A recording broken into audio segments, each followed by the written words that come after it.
هو الذی ارسل رسولہ بالہدی ودین الحق. تین پہلو ہم نے نوٹ کر لیے تکمیل رسالت کے. عالمی رسالت، اس کا تعلق ہے ارتقاء علم مادی سے. ہدایت کی تکمیل، اس کا تعلق ہے انسان کے انٹلیکچول ایوولوشن سے، انسان کے فلسفیانہ فکر کی استعداد کے میچور اور بالغ ہو جانے سے. دین الحق کی تکمیل، اس کا تعلق ہے انسانی تمدن کے اس مقام پر پہنچ جانے سے کہ جہاں نظام اجتماعی کی اہمیت فیصلہ کن ہو چکی ہے اور افراد جو ہے نظام اجتماعی کے اندر جکڑے جا چکے ہیں. چوتھا پہلو اب نوٹ کیجئے، لِيُظْهِرَهُ عَلَى الدِّينِ كُلِّهِ. اس لیے بھیجا ہے محمد کو صلی اللہ علیہ وسلم تاکہ غالب کرے اسے کل کے کل دین پر، پورے نظام زندگی پر. اس آیت مبارکہ پر میرا ایک مضمون 24 صفحات کا ہے. میری یہ کتاب ہے نبی اکرم صلی اللہ علیہ وسلم کا مقصد بعثت، اس میں صرف اس آیت کے اوپر 24 صفحے کا مضمون ہے. جن حضرات کو بھی آج کے میرے اس موضوع سے دلچسپی ہوئی ہو وہ ضرور اس مضمون کا مطالعہ کر لیں. لِيُظْهِرَهُ عَلَى الدِّينِ كُلِّهِ. اس کی حقیقت کیا ہے؟ فرض کیجئے کہ حضور وہ نظام صرف قرآن میں لکھا ہوا پیش کر دیتے، کیا وہ حجت بن جاتا؟ بہتر سے بہتر نظام کتاب میں لکھا جا سکتا. آپ دنیا کے ٹاپ کے تھنکرز کو جمع کر لیجئے، سوشولوجسٹ کو جمع کر لیجئے، لوگوں ایک بہترین نظام بنا دو، بن جائے گا. لیکن کیا وہ دلیل ہوگا؟ یہ پریکٹیکیبل بھی ہے کہ نہیں، پریگمیٹک بھی ہے کہ نہیں، ناممکنات میں سے تو نہیں ہے، یہ یوٹوپیا تو نہیں ہے، یہ خیالی جنت تو نہیں ہے. کیا کہہ رہے ہو؟ یہ کوئی ہونے والی باتیں ہیں جو تم کر رہے ہو، جب تک کہ اسے قائم کر کے دکھا نہ دو.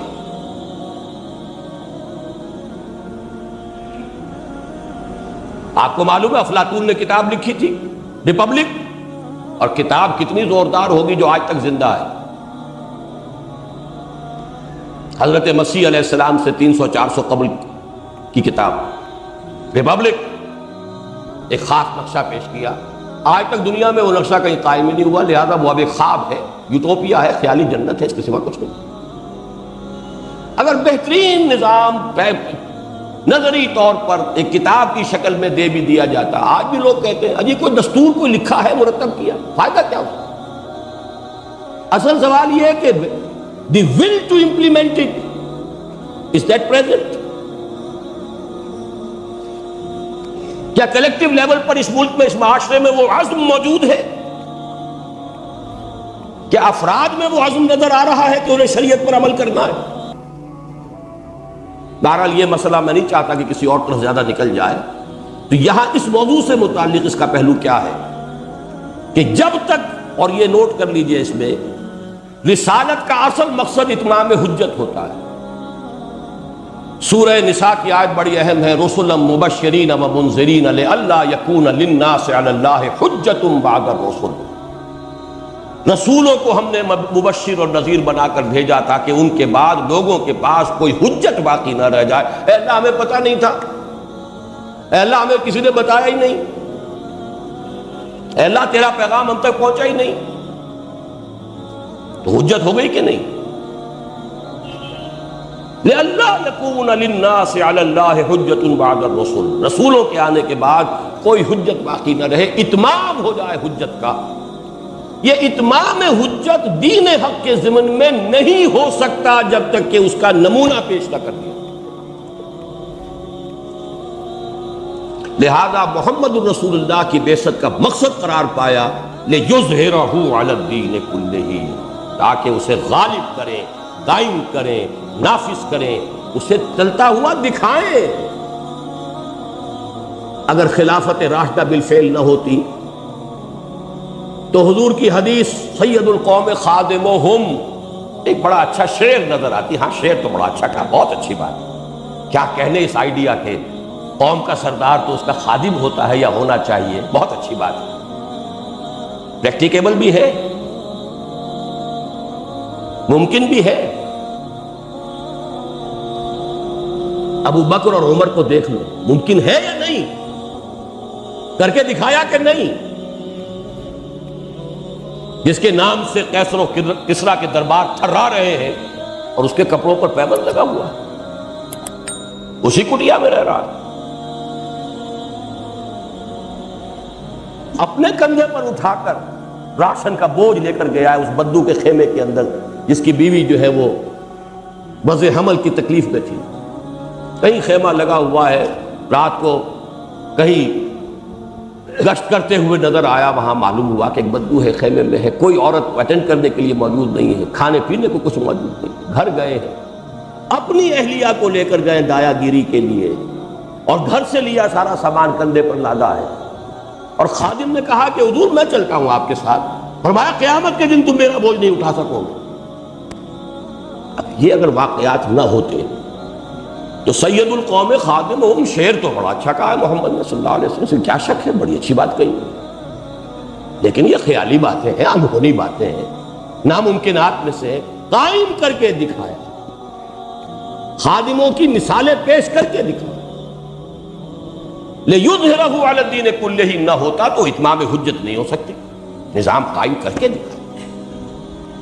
یہ ہے در حقیقت حضور کے اتمام رسالت کا چوتھا پہلو۔ کسی اور رسول کے ہاتھوں یہ کام نہیں ہوا۔ دیکھیے ذاتی نسبتوں کے اعتبار سے حضرت ابراہیم علیہ السلام تین نسبتیں ہیں چوٹی کی، امام الناس ہیں، انی جاعلک للناس اماما، واتخذ اللہ ابراہیم خلیلا، خلیل بنایا ہے، دوست بنایا ہے، خلیل اللہ ہے، ابو الانبیاء ہے، سینکڑوں نبی ان کی نسل پہ آ گئے، لیکن ان کے ہاتھوں کیا کہیں کوئی نظام قائم ہوا؟ حضرت موسیٰ کے حالات پر 555 آیات قرآن مجید کی ہے، 1/13 قرآن حضرت موسیٰ کے حالات پر مشتمل ہے۔ کیا ان کے ذریعے سے وہ نظام قائم ہوا؟ وہ تو بعد میں کئی ایک وقتی ایک حادثے کے طور پر سمجھیے حضرت داؤد علیہ السلام ظاہر ہو گئے، ورنہ یہ کہ حضرت داؤد نے دعوت و تبلیغ اور سارے مراحل طے کر کے تو حکومت قائم نہیں کی تھی۔ وہ تو طالوت اور جالوت کی جنگ کے اندر گوپیا ان کا کام کر گیا، اور جالوت جو ہے وہ اس سے مارا گیا، وہ بادشاہ ہو گئے تو ایک حکومت قائم ہو گئی، ورنہ وہ کام کہ ایک فرد واحد سے دعوت کا آغاز کر کے، ایک جماعت خود پیدا کر کے، اپنی دنیا آپ پیدا کر اگر زندوں میں ہے، بنی بنائی جماعت، بنی بنائی امت حضرت موسیٰ کو ملی تھی، 6 لاکھ لے کر مصر سے نکلے تھے، بوتے تھے، جب جنگ کا وقت آیا کوڑا جواب دے دیا، فَذَهَبَ أَنْتَ وَرَبُّكَ فَقَاتِلَا إِنَّ هَاهُنَا قَاعِدُونَ۔ محمد نے اپنی دنیا آپ پیدا کر اگر زندوں میں ہے، اپنی جماعت خود بنائی، جیسے کہ کوئی پرندہ جو ہے تنکا، ایک تنکا لے کر آتا ہے اپنا گھونسلہ بنانے کے لیے، ایک کے لیے کھڑے ہو کر راتوں کو دعائیں کی ہیں، اے اللہ عمر ابن الخطاب اور عمر ابن ہشام میں سے کسی ایک کو تو ضرور میری جھولی میں ڈال دے۔ دن رات کی محنتوں سے بمشکل 10 برس میں تو بمشکل کو 100-150 آدمی جو ہے he could bag only about 100 or 150 persons, 10 years hardest labor۔ یہ کام صرف محمد رسول دین قائم کر دینا، لِيُظْهِرَهُ عَلَى الدِّينِ كُلِّهِ۔ یہی وجہ ہے کہ یہ الفاظ کسی اور رسول کے لیے پورے قرآن میں نہیں آئے، اور محمد رسول اللہ کے لیے 3 مرتبہ آ رہے ہیں۔ هُوَ الَّذِي أَرْسَلَ رَسُولَهُ بِالْهُدَى وَدِينِ الْحَقِّ لِيُظْهِرَهُ عَلَى الدِّينِ كُلِّهِ۔ نافذ کرنا ہے، قائم کرنا ہے، جو آئے سو آئے، جو جھیلو محمد، جھیلو۔ وَلَقَدْ نَعْلَمُ أَنَّكَ يَضِيقُ صَدْرُكَ بِمَا يَقُولُونَ۔ ہمیں خوب معلوم ہے جو کچھ آپ کو سننا پڑ رہا ہے، اس سے آپ کا سینہ بھجتا ہے، آپ کو صدمہ ہوتا ہے، لیکن جھیلنا پڑے گا، جھیلو۔ وَاصْبِرْ عَلَىٰ مَا يَقُولُونَ وَاهْجُرْهُمْ هَجْرًا جَمِيلًا۔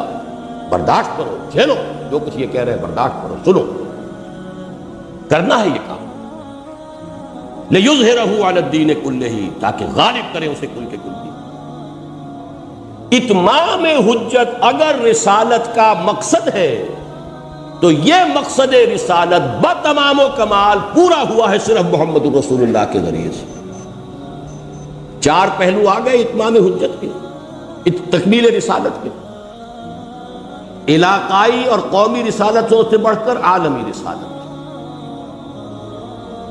ہدن کامل ہو گئی الہدا میں، اس کو حفاظت کا ذمہ. نظام عدل اجتماعی کامل ہو گیا دین حق کی شکل. نمبر 4، وہ صرف نظری طور پر نہیں دیا گیا، قائم کر کے دکھا دیا. یہ تکمیل رسالت کے 4 پہلو ہیں. 5واں پہلو جو ہے ذرا، جو میرے اور آپ کے اعتبار سے اہم تر ہے، اس کو سمجھ لیجیے ذرا. دیکھیے، نبوت کے ختم ہونے سے جو خلا پیدا ہوا ہے اسے اللہ تعالیٰ نے 3 ذریعوں سے پورا کیا ہے. بہت اہم مضمون ہے، نوٹ کر کے یاد کر کے. نبوت ہدایت کے لیے تھی، اتمام حجت کے لیے تھی. ختم ہو گئی نبوت، تکمیل پا کر بھی ختم ہو گئی نا، تو لیکن خلا تو ہو گیا. اس خلا کو 3 چیزوں سے پر کیا. نمبر 1، قرآن کی حفاظت کا ذمہ لے لیا. جو متلاشی حق ہے قرآن کو موجود پائے گا، اور جو خلوص نیت سے ہدایت حاصل کرنا چاہے گا قرآن اسے ہدایت دے دے گا. نمبر 2، اس دین حق کی بھی اس کے اوپر کوئی اگر پردے آ جائیں گے، کوئی اس کے اوپر غبار آ جائے گا، تو مجددین کا سلسلہ غبار ہٹا کر تجدید دین کر کے دین کی اصل شکل پھر پیش کرتے ہیں نظری طور پر. ان اللہ یبعث فی هذه الامة علی رأس کل 100 عام من یجدد لها دینها. اللہ تعالیٰ اس امت میں ہر صدی کے سرے پر ایسے شخصوں کو اٹھاتا رہے گا جو دین کو تازہ کرتے ہیں. مجھے یہاں اقبال کا جملہ یاد آ گیا ہے، 1930 کا خطبہ الہ آباد، جس میں انہوں نے کہا تھا کہ مجھے یقین ہے کہ ہندوستان کے شمال مغربی علاقے میں ایک آزاد مسلمان ریاست قائم ہوگی. اٹ واز اے ویژن، ایک پیشین گوئی تھی، تجویز نہیں تھی یہ. لیکن اگر ایسا ہو گیا، یہ ہے اصل حصہ جس کے لیے میں کوٹ کر رہا ہوں، تو ہمیں ایک موقع مل جائے گا کہ دین حق پر، دین اسلام پر جو پردے آ گئے تھے دور ملوکیت میں، وہ اسلام خلافت راشدہ کا، وہ تو کوئی اور تھا. یہ دور ملوکیت کا اسلام تو کوئی اور ہو گیا. اس میں تو سرمایہ داری نہیں تھی، اس میں جاگیرداری نہیں تھی. یہ تو سرمایہ دارانہ.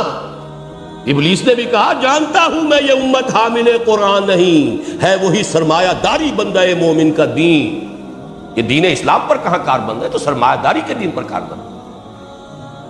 جانتا ہوں میں کہ مشرق کی اندھیری رات میں بے ید بیضا ہے پیران حرم کی آستین. ہمیں موقع مل جائے گا ان پردوں کو ہٹا کر اصل اسلام کی ایک تصویر دنیا کے سامنے پیش کر سکیں. یہ کار تجدید ہے، تجدید تازہ کر دینا. آئینے پر غبار آ گیا تھا، جھاڑ دیا آپ نے. آئینے کے غبار کے سامنے آپ کھڑے تو آپ نظر نہیں آ رہے، جھاڑ دیا آپ نے. آئینہ تو ہے، قرآن ہے، دین حق وہ مکمل ہو گیا محمد رسول اللہ پر. لیکن اس کے اوپر گرد و غبار آتے ہیں. کبھی یونانی منطق کا، یونانی فلسفے کا آ گیا، کبھی نو افلاطونی قسم کے نظریات اور تصوف کا آ گیا، کبھی ہندو یوگیوں کے کچھ اثرات آ گئے، کچھ اور آ گیا، جدید سائنسی فکر نے اس نے کچھ دھندلا دیا. ان کو ہٹا کے، پاک کر کے، صاف کر کے اسلام کی تعلیم کو، اسلام کی شکل کو دوبارہ دکھا دینا، یہ کار تجدید ہے. یہ دوسرا ذمہ ہے جو اللہ نے لیا. اور تیسرا ذمہ یہ، اس امت میں ایک گروہ ہمیشہ ضرور حق پر قائم رہے گا. لا تزال فی امتی طائفۃ قائمین علی الحق. یہ تینوں چیزیں جمع کر لیجئے تو اس کا ایک نتیجہ نکلتا ہے، متلاشی حق کے لیے تو حجت قائم ہے. اگر آپ حق کے طالب تلاش کرنا، لیکن وہ ہوتے کتنے ہیں؟ وہ تو بہت کم لوگ ہوتے ہیں. انسانوں کی ایک عظیم اکثریت جو ہے، جسے آپ سائلنٹ میجورٹی کہتے ہیں، وہ تو اپنے چکروں میں، دنیا کے معاش میں، اس میں مسائل میں، بیماریوں میں، 100 طرح کے پرابلم میں، انہی کے اندر لٹاپین اور انہی کے اندر جو ہے انسان اپنی پوری زندگی گم رہتا ہے.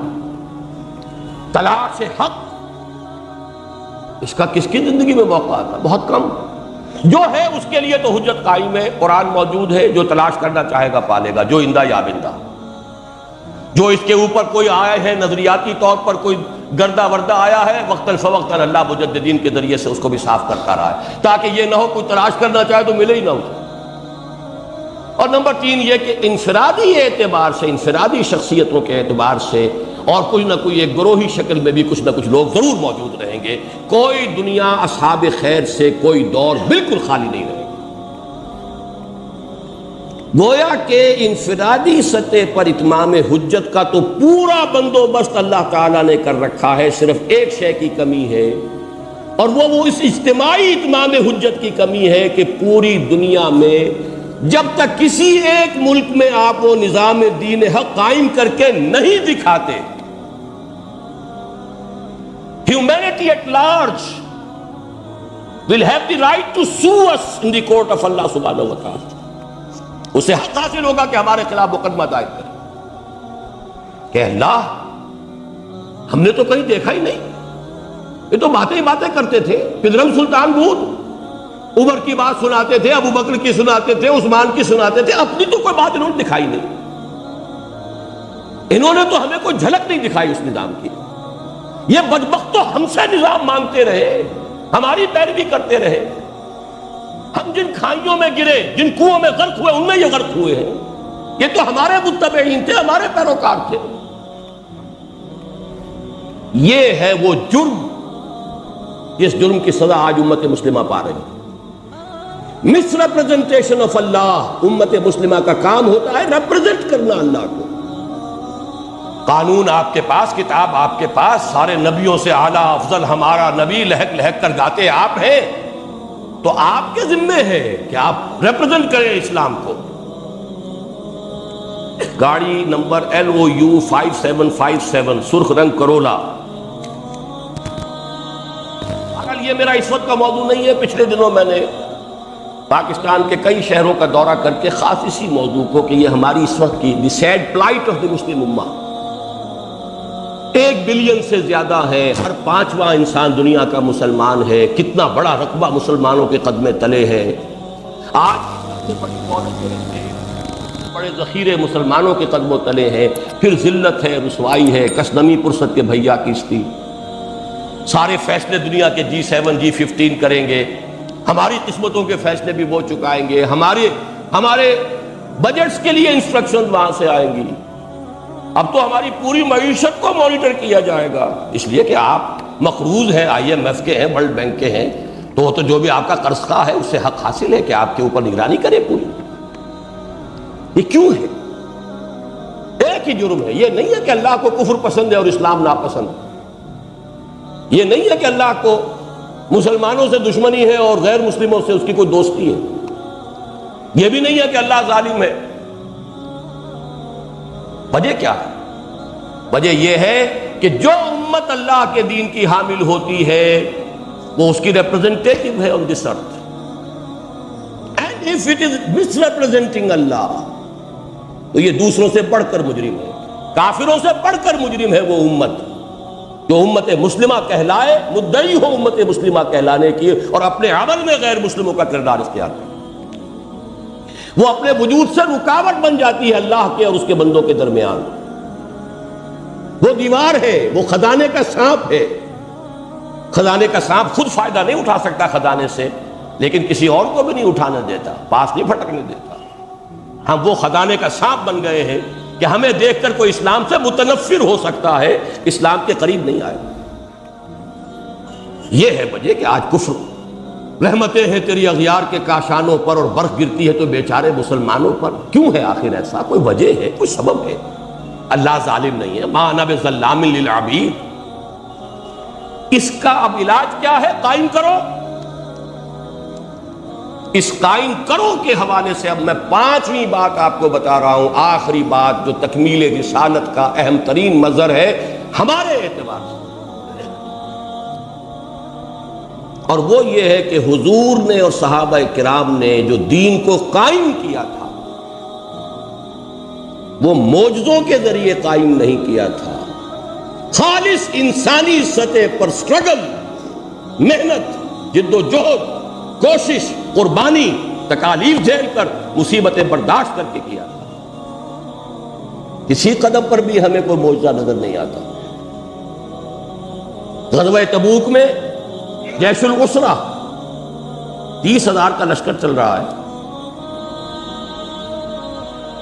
ایسا وقت بھی آیا ہے کہ 3 آدمیوں کو ایک کھجور راشن میں مل رہا، اس کو جیش العسرہ کہتے ہیں۔ من و سلوہ نہیں نازل ہوا، کیوں نہیں ہوا؟ یہودی زیادہ پیارے تھے؟ 6 لاکھ کے لشکر کو فیڈ کیا جا رہا ہے من و سلوہ سے، 30,000 کے لیے اللہ کے خزانے خالی ہو گئے تھے۔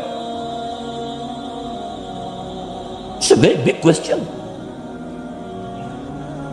غزوہ احزاب میں کئی وقت کے فاقے ہیں اور لوگوں نے اپنے پیٹ پر پتھر باندھے ہوئے، من و سلوہ نازل نہیں ہو سکتا تھا۔ جنہوں نے طائف میں پتھر مارے ہیں ان کے ہاتھ چل نہیں ہو سکتے تھے۔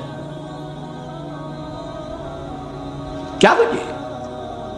کیا حضور اللہ کے محبوب ترین انسان نہیں تھے؟ کیا کوئی محب چاہے گا کہ محبوب کو کوئی تکلیف پہنچے؟ اللہ یہ کہ مجبور ہو، بےکس ہو، نہیں مدد کر سکتا اپنے محبوب کی۔ تو اللہ تو بےکس بھی نہیں، لاچار بھی نہیں۔ تو قادر و عادل ہے مگر تیرے جہاں میں ہے تلخ بہت بندہ ہے مزدور کے اوقات۔ اللہ قادر ہے، اللہ جو ہے محبت کرتا ہے اپنے رسول سے، وہ حبیب اللہ ہے، پھر پتھر پڑ رہے، چیخیں نکل گئی ہیں محمد الرسول اللہ کی۔ میں یہ لفظ جان بوجھ کر بول رہا ہوں، چیخیں نکل گئی۔ اللہم الیک اشکو ضعف قلتی وقلت قوتی وقلت حیلتی وہوانی علی الناس الی من تکلنی الی بعید یتجہمنی اور الی عدو ملکت امری۔ اے اللہ کہاں جاؤں، تیری جناب میں فریاد لے کر آیا ہوں اپنی قوت کی کمی کا، اپنے وسائل کی کمی کا۔ مجھے کس کے حوالے کر دیا ہے جو مجھ پر غالب آ گئے؟ کیا مجھے دشمن کے حوالے کر دیا کہ جو چاہے میرے ساتھ کر گزرے؟ کیا یہ چیخیں نہیں ہیں؟ الی من تکلنی، کس کے حوالے کر دیا مجھے؟ الی عدو ملکت امری، دشمن کے حوالے میرا معاملہ کر دیا۔ ہاں پھر ایک نسبت عبدیت غالب آتی، ان لم یکن علی غضبک فلا ابال۔ اے اللہ اگر تو ناراض نہیں ہے تو مجھے کوئی پرواہ نہیں۔ یعنی کہیں یہ سب کچھ تیری ناراضگی کا مظہر تو نہیں ہے؟ اعوذ بنور وجهک الذی اشرقت لہ الظلمات، میں تیرے ہی روئے انور کی ضیاء کی پناہ میں آتا ہوں جس سے پوری کائنات روشن ہے۔ یہ فریاد ہے محمد الرسول اللہ کی۔ یہ سب کچھ کیوں ہو رہا ہے؟ غور کیجیے۔